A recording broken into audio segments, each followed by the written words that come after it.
नवनीत राणाईच्या उमेदवारीला माननीय एकनाथजी, माननीय अजितदादा, घटक पक्षाच्या 11 सर्व महाराष्ट्राच्या नेतृत्वाने मान्यता दिली आहे। भारतीय जनता पक्षाने त्यांना तिकीट दिलं आहे, ते आता महायुतीचे अधिकृत उमेदवार आहे। मी सर्व घटक पक्षांना विनंती करणार आहे की नवनीत राणाजी यांच्या जे कमळ चिन्ह आहे, या कमळ चिन्हाला प्रचंड बहुमताने विजयी करण्याकरता आपण सर्वांनी सहकार्य करावं।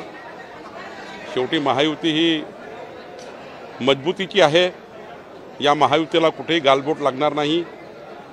त्यामुळे मला अपेक्षा आहे की थोडी मोठी नाराजी असतात जेव्हा नवीन उमेदवार असतं, अपेक्षित त्या ठिकाणी आपल्याला असतं की आम्हाला उमेदवारी मिळावी, आम्हाला उमेदवारी मिळावी, तर शेवटी एकावेळी एकच व्यक्ती लढू शकतो।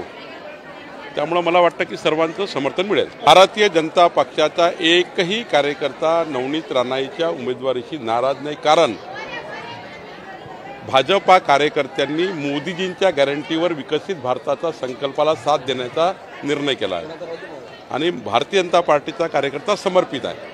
आमचा कार्यकर्ता महाराष्ट्रात कुठल्याच सीटवर नाराज राहणार नाही।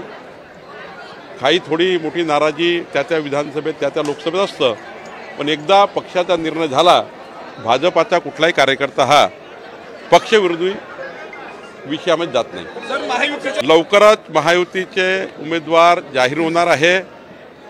4-5 सीटवरच त्या ठिकाणी चर्चा सुरू आहे आणि मला वाटतं काही प्रॉब्लेम नाही, 10 मिनिटाच्या बैठकीत सारं संपू शकतं, इतकं क्लिअर आहे।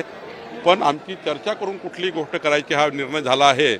एकामेकाला विश्वासात घेऊन देवेंद्रजी, अजितदादा आणि एकनाथजी तिघही एकामेकाला विश्वासात घेऊन काम करत आहे, एकामेकाशी चर्चा करून पुढे जात आहे, एक सीटवर अभ्यास करत आहे। त्यामुळं आम्ही 51% मतं घेऊन जिंकण्याची तयारी करतो आहे, 45+ तयारी करतो आहे। त्यामुळं आमचा आत्मविश्वास आहे की जनता आम्हाला साथ देईल।